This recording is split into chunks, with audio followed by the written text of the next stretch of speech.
కార్యకర్తలు తన చుట్టూ తిరిగితే పదవులు రావని, పార్టీ కోసం కష్టపడిన వారికి తప్పకుండా పదవులు లభిస్తాయని టీడీపీ జాతీయ ప్రధాన కార్యదర్శి నారా లోకేష్ స్పష్టం చేశారు.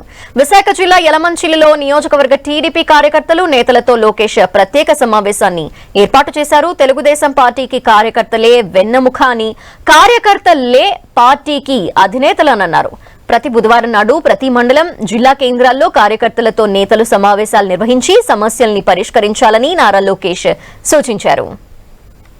నేను ఇక్కడున్న కార్యకర్తలందరినీ ఒక విషయం కోరుతున్నా, మా చుట్టూ మీరు తిరిగితే పదవులు రావు రాబోయ్. మళ్ళీ చెప్తున్నా, వేదికమైన ఎవరి చుట్టూ తిరిగినా మీకు పదవులు రావు. చంద్రబాబు నాయుడు గారు సింపుల్ గా మీ సభ్యత్వ నంబర్ కొడితే మీ చరిత్రంతో వస్తుంది. బాబు షూరిటీ, భవిష్యత్ గ్యారంటీ ఎవరు బాగా చేశారు, సభ్యత్వం ఎవరు బాగా చేశారు, ఎవరు బూత్ లో ఎంత మెజారిటీ వచ్చింది, ఎంతవరకు కార్యక్రమాలు చేశారు అనేది చాలా సులభంగా చంద్రబాబు నాయుడు గారు తెలిసే పరిస్థితి. ఈ రోజు నామినేటెడ్ పదవులు నేను కేవలం ప్రతిపాదించగలుగుతా, వేదిక మీద మీ అందరం కూడా కేవలం ప్రతిపాదించగలుగుతాం. ఒక ఆన్లైన్ సిస్టమ్ పెట్టారు, మీ సభ్యత్వ నంబర్ ఎంటర్ చేస్తాం, ఒక 5 ప్రశ్నలు అడుగుతారు మీ గురించి, అది ఎంటర్ చేసి సబ్మిట్ అంతే. ప్రతి పదవి, ప్రతి డైరెక్టర్ పోస్ట్ స్వయంగా చంద్రబాబు నాయుడు గారు రివ్యూ చేస్తున్నారు, చాలా సీరియస్ గా తీసుకుంటున్నారు. అన్నా మీ అందరూ ఒకటి చెప్తున్నా, తిట్టుకుందాం కొట్టుకుందాం కానీ విడాకులు అవుట్ ఆఫ్ క్వశ్చన్. తిట్టుకుందాం కొట్టుకుందాం రాబాయ్. రోజు నేనే పోరాడతా కదా పార్టీలో, రోజుకు చిన్న యుద్ధం చేస్తూ ఉంటా. సంస్కరణలు తీసుకురావాలనేది కదా నా తాపత్రయం. మన పార్టీ ఆవిర్భావ దినోత్సవం ఇప్పుడు మళ్ళీ చెప్పా, గతంలో ప్రతిపాదన పెట్టా, 3 టర్ముల కన్నా ఒకే పదవిలో ఒక వ్యక్తి ఉంటే అతనికి ప్రమోషన్ అని ఇవ్వండి, లేదంటే డిమోషన్ అని ఇవ్వండి, లేదంటే ఒక టర్మ్ బ్రేక్ ఇవ్వండి.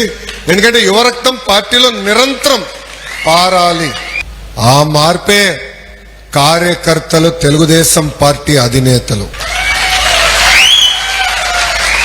ప్రతి వారం వెడ్నెస్డే నాడు కంపల్సరీ ఇన్ఛార్జీలు కానీ, శాసనసభ్యులు కానీ, అంటే తెలుగుదేశం పార్టీ శాసనసభ్యులు కానీ, తెలుగుదేశం పార్టీ ఇన్ఛార్జీలు కంపల్సరిగా కార్యకర్తల్ని కలవాలి, వాళ్ళ మనోభావాలు తెలుసుకోవాలి, అది పరిష్కరించాలని చాలా స్పష్టంగా చెప్పాం.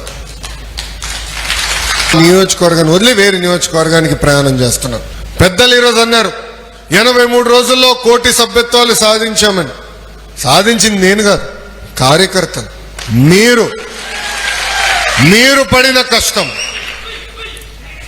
పార్టీ ఏ కార్యక్రమానికి పిలిపించినా ముందుకెళ్ళి పర్వాలేదు చేయాలని అహర్నిశలు కష్టపడి ఒక రికార్డులు సృష్టించారు. అందుకే చెప్పే ఆవిర్భావ దినోత్సవం, రికార్డులు సృష్టించాలన్నా తిరిగి రాయాలన్నా ఒక తెలుగుదేశం పార్టీతోనే